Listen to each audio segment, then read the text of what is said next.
Bueno, entonces vamos a continuar con este tema de la inseguridad jurídica, pero ahora vamos a poner algunos ejemplos en materia del impuesto al valor agregado. Y uno de los temas que más ha creado controversias y que pareciera muy sencillo es la famosa tasa cero destinada a los productos destinados a la alimentación o dirigida para estos productos. Esto que pareciera muy sencillo ha motivado un sinnúmero de litigios a través del tiempo, de muy distintos tipos, porque ¿qué son los productos destinados a la alimentación? Y se distinguen algunos que dicen, bueno, no todos van a gozar de este tratamiento, las bebidas distintas de la leche, no. Sin embargo, luego hubo algunas sentencias que dijeron que era inconstitucional el que se distinguiera ciertos alimentos de otros.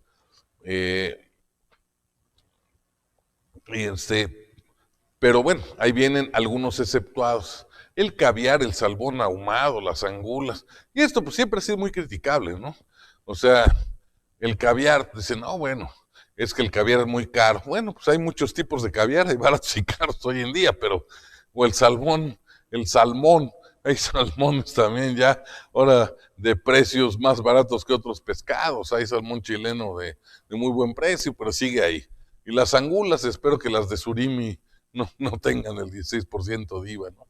Pero en alguna época incluso se le incorporó el concepto de saborizantes, microencapsulados y aditivos alimenticios, que eso ya causó una confusión brutal con el tema, porque nunca se definió ni qué es un saborizante, ni un microencapsulado, ni un aditivo alimenticio. Los saborizantes, que además, ya platicando con expertos en la materia en su momento, los saborizantes y los aditivos alimenticios pues, son prácticamente lo mismo. Un saborizante es un aditivo alimenticio. Los aditivos alimenticios son productos que mejoran la calidad, el sabor o la apariencia de un alimento.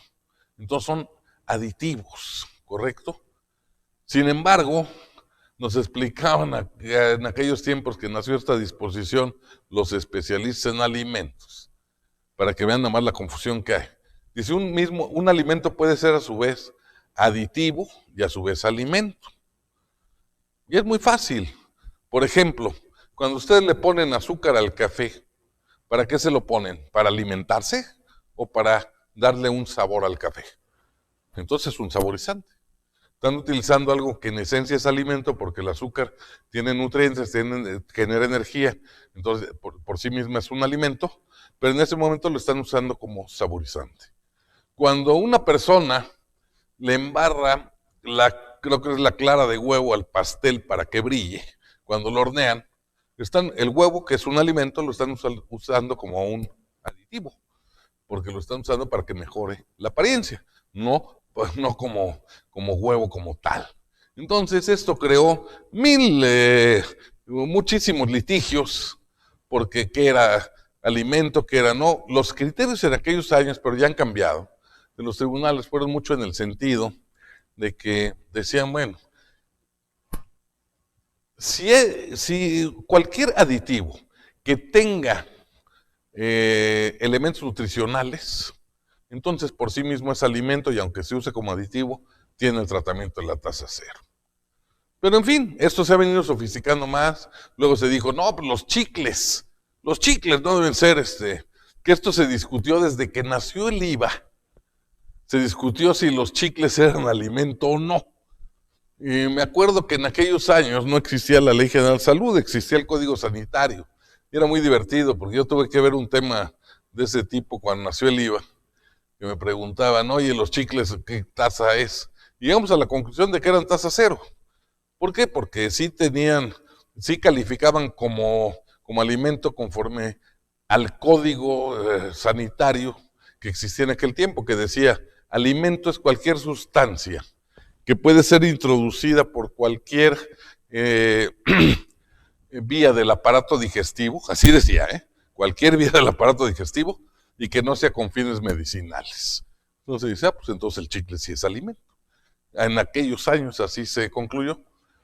Y digo, y se siguió concluyendo, tan es así que en la ley se tuvo que cambiar. Y cuando ya se decidió que no quería el legislador que los chicles fueran tasa cero, pues los incorporó ahí.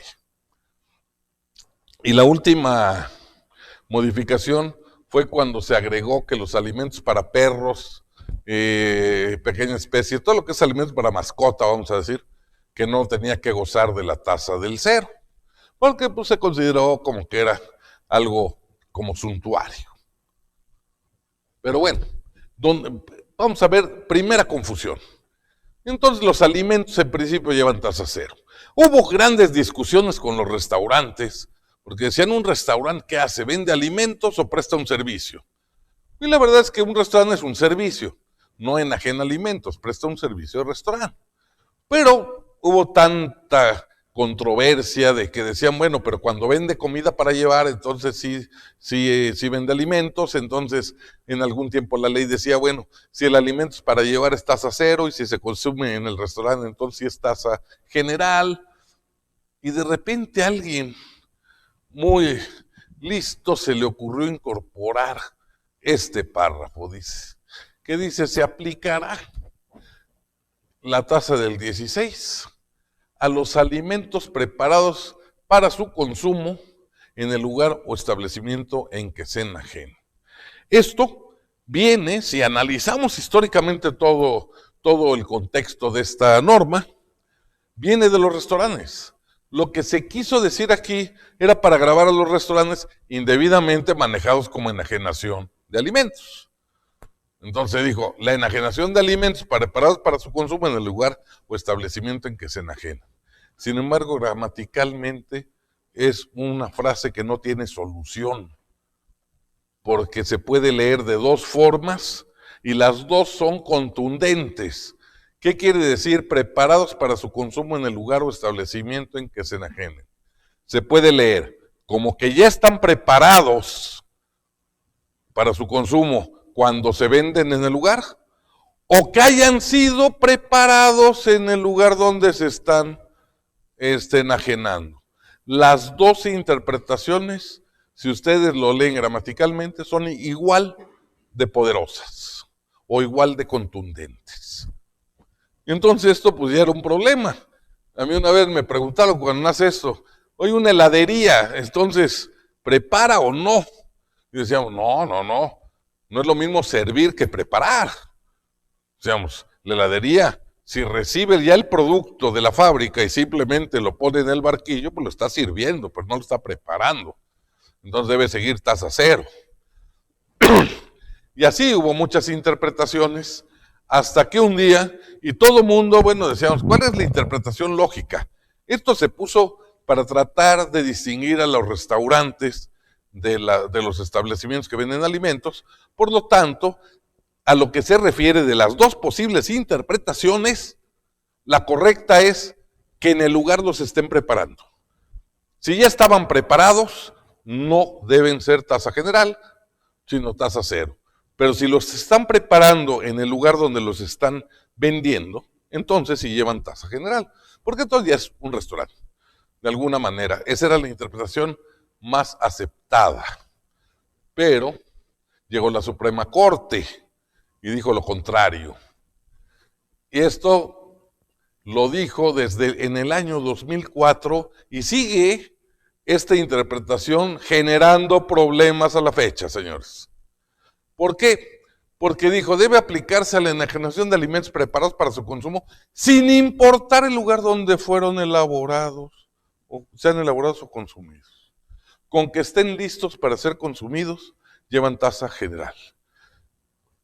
Y esto distorsionó todo el IVA, esta jurisprudencia de la Corte. ¿Por qué? Les pregunto, ¿la tortilla lleva IVA o debería llevar IVA? Dirían, no está preparada para su consumo.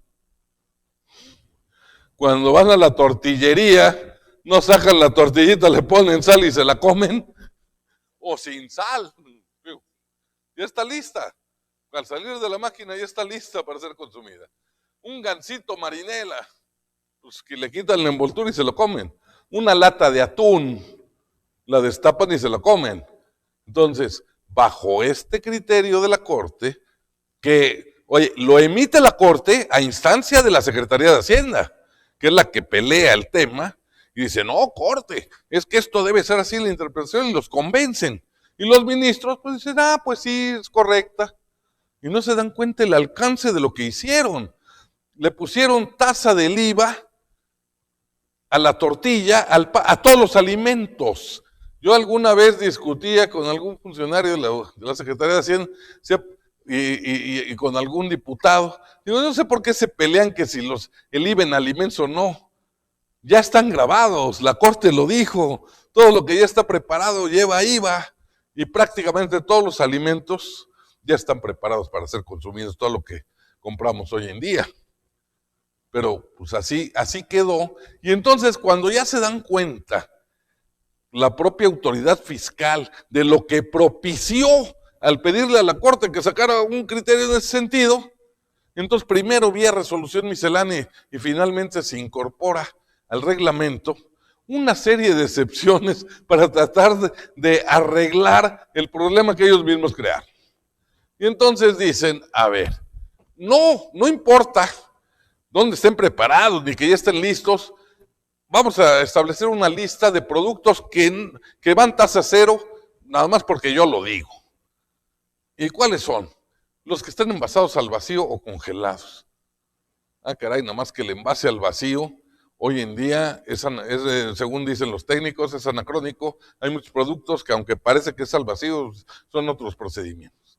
Y nada más los al vacío menciono. Los congelados. No dice los grados, entonces el congelamiento, pues no sé, también ahí habrá que interpretarlo. Imagínense la inseguridad que propicia esto.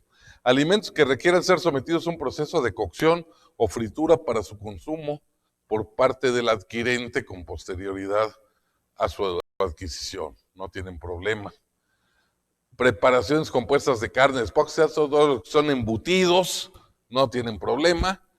Las tortillas de maíz o de trigo, los productos de panificación, también los excluyen, los pasteles y las galletas. No veo las gelatinas, por ejemplo, ¿no? Pues, y todo lo que no esté en la lista, si ya está preparado para su consumo, sería la tasa del 16 con base en la jurisprudencia de la Corte.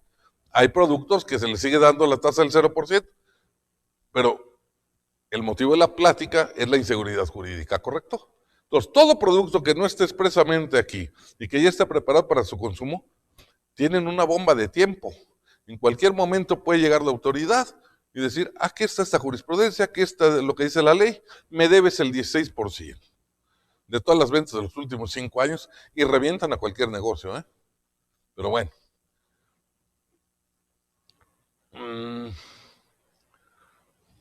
Sin embargo, hubo también ya un antecedente para que vean nada más la gran confusión del tema, que parece muy simple. Dicen los empacados al vacío.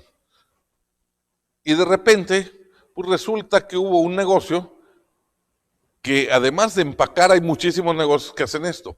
No solo lo empacan al vacío, sino que le meten un gas que hace que duren mucho más empacados al vacío. O sea, si un sándwichito al vacío dura a lo mejor 3 días, no me crean mucho estos datos porque yo no soy el experto, pero si le ponen el gas conservador, bueno, pues a lo mejor en lugar de 3 dura 15, ¿correcto? Eso se llama técnicamente atmósfera modificada.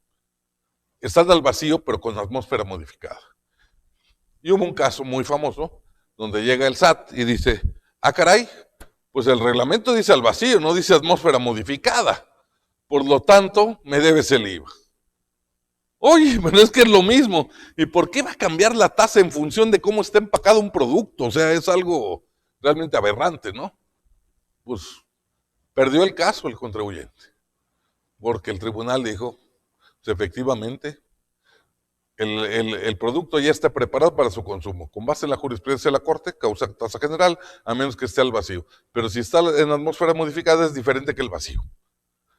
Hoy en día, ya la resolución miscelánea, en la regla 43.7, dice que también se incluyen los de atmósfera modificada. quedan comprendidos como si estuvieran al vacío. Pero hay otras formas de empaque, o sea, y el estar legislando así, señores, es de una inseguridad brutal, porque obviamente la tecnología va más rápido que la ley. Y entonces cada que se modifica un empaque, pues va a haber problemas hasta que llegue otra regla miscelánea a decir, bueno, pues puede equivaler, o a lo mejor no hay regla y tienen una contingencia fiscal pavorosa, ¿no?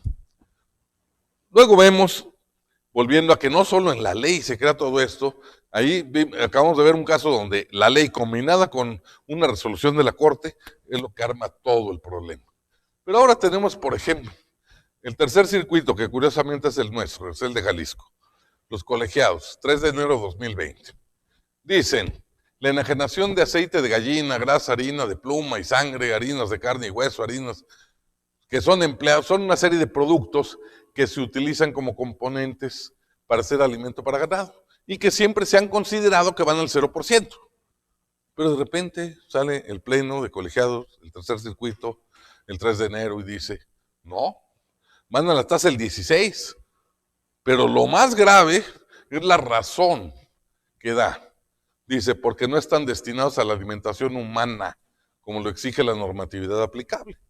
Entonces, según los colegiados del tercer circuito, cualquier producto que va para alimentación animal lleva tasa general de IVA, lo cual no se ha aplicado nunca así en nuestro país.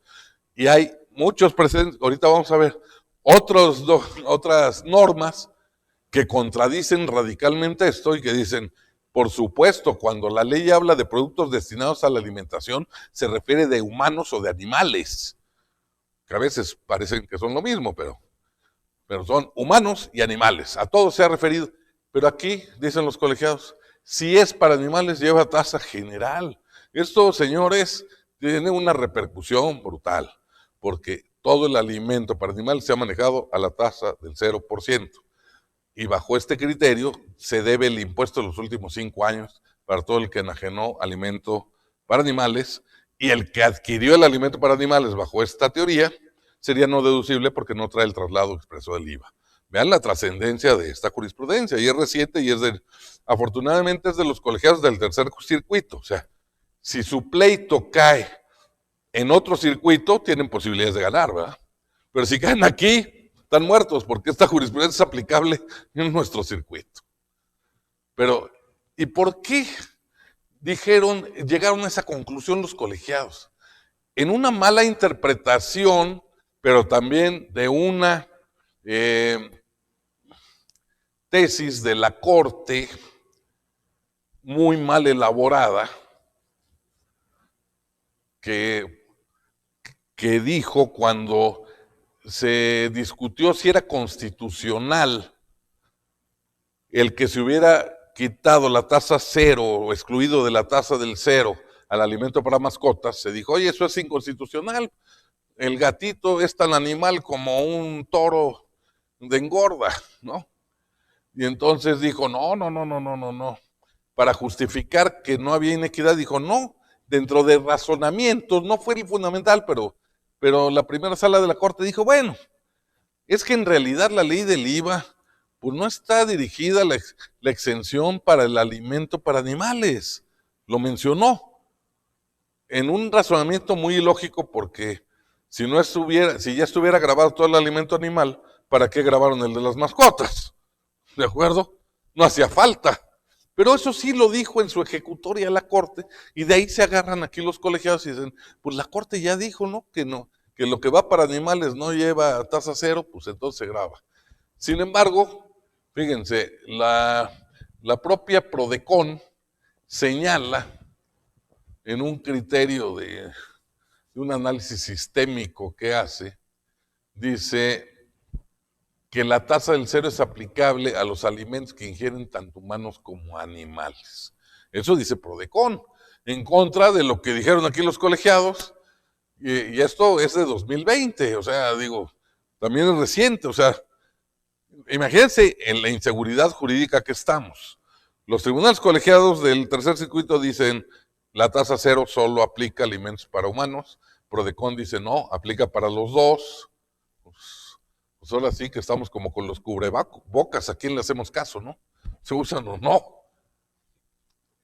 Tenemos un criterio del propio SAT que dice también que la tasa cero del IVA aplica a todos los productos destinados para alimentación, tanto de animales como de humanos. El propio SAT tiene un criterio en ese sentido.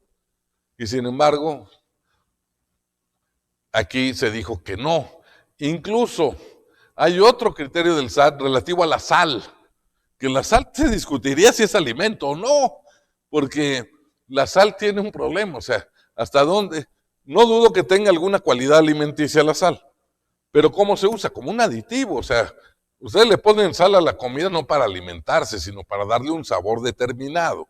Entonces, en ese sentido, la sal puede considerarse como un saborizante. Sin embargo, el propio SAT reconoce que no obstante que es un aditivo alimenticio, está destinado a la alimentación y que lleva cero. Vean toda la confusión que hay, ¿no? Hay dudas de si la sal lleva IVA, si no lleva IVA, si es tasa cero o no. Tan hay dudas que se tuvo que emitir este criterio. Pero además, combinado con lo que ya habíamos señalado. Y luego, para meterle más ruido al tema, hay otra jurisprudencia de aquí del tercer circuito, muy divertida, que se refiere al frijol al minuto. El frijol al minuto es una harina de frijol que se revuelve con agua y pues ya se calienta y en teoría pues ya tenemos un suculento plato de frijoles. Pues es una harina de frijol que requiere simplemente mezclarse con agua. Y entonces dice, aquí los tribunales colegiados, dice, ya la Corte dijo que los alimentos que están listos para ser consumidos llevan tasa general. El frijol al minuto, yo quisiera que ustedes vieran una harina de frijol, a ver si se la comen a puños. Obviamente nadie come a puños harina de frijol, ¿no? Entonces no está listo para ser consumido. No es como una lata de atún que ustedes la abren o como el jamón que pues ustedes pueden comérselo ahí directamente o una tortilla o un pan. El frijol, requiere un proceso para poder comérselo. Y dicen aquí, dice, tomando en cuenta que la harina de frijol deshidratada, dice, es resultado de un producto de fabricación o industrialización y está lista para su consumo. Dice, solamente necesita seguir ciertas instrucciones, agregar agua y calentarlo. Entonces ya está listo para su consumo. Entonces no le aplica la tasa del 0%. Señores, ya ante esto, pues es como para suicidarse, ¿no? Porque entonces, ¿cuál es la seguridad jurídica? Pero pónganse a pensar la consecuencia que puede tener una discusión en materia de IVA. Ustedes llevan 5 años convencidos de que su producto es tasa cero. Y de repente, por un criterio de todos estos que estamos aquí narrando, llegan y le dicen, no, era 16. El 16% de tus ventas, más recargos, actualización y multa, valen más que cualquier negocio. O sea, te lleva a la quiebra total. Entonces son temas que a lo mejor ahorita nos podemos reír y, ay, mira qué divertido lo del frijol al minuto y lo de que si están preparados, y de si van para animales o para humanos, o si la sal realmente es aditivo o alimento. No, la trascendencia que esto puede tener en la vida de una empresa puede ser verdaderamente grave. Porque además perjudica a dos partes normalmente, porque si la venta fue al público, bueno, menos mal, nada más el que vendió es el del problema. Pero si fue entre dos contribuyentes, además de que a uno le cobran, al otro le hacen no deducible la compra, porque no viene el IVA desglosado. Entonces, esto puede tener repercusiones terribles y por lo tanto, pues, genera una gran inseguridad jurídica. Y luego, para meterle más ruido en materia de IVA, a partir de este año se establece la retención del 6% a los servicios.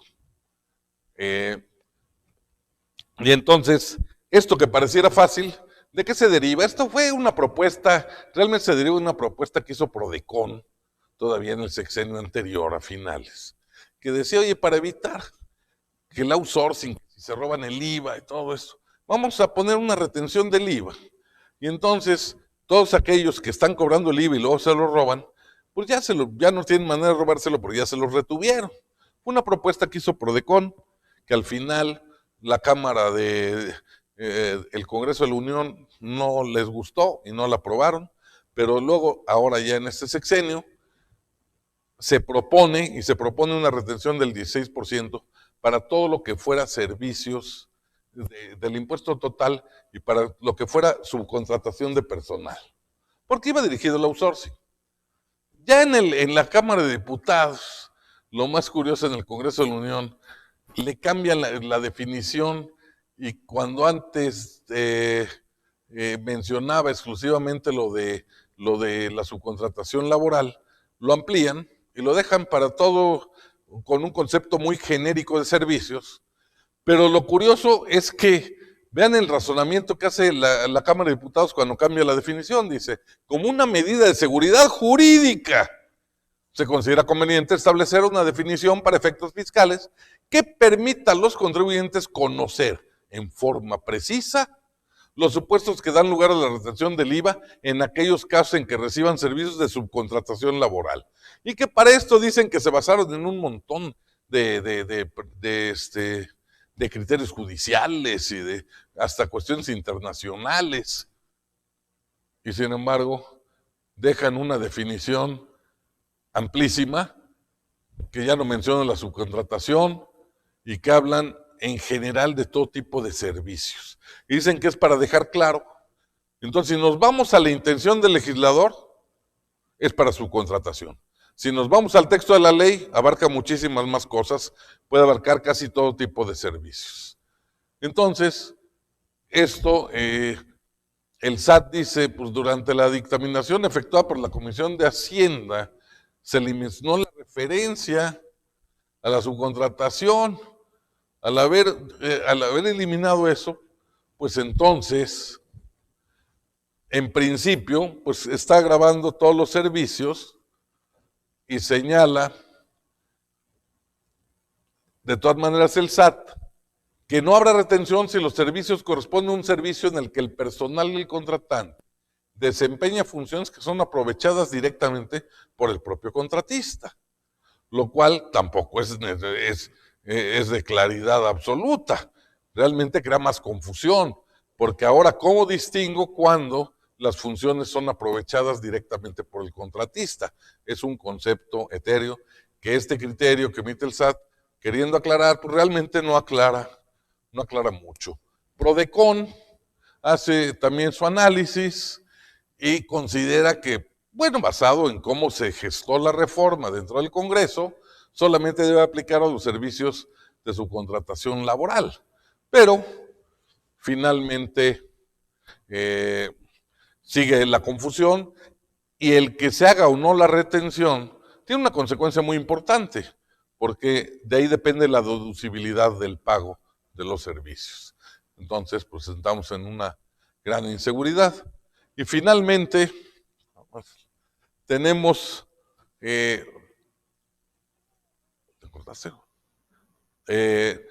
tema de la fecha cierta, que es una jurisprudencia de la Corte, que dice que en materia fiscal, para darle efecto a los contratos o a las operaciones, hay que demostrar la fecha cierta.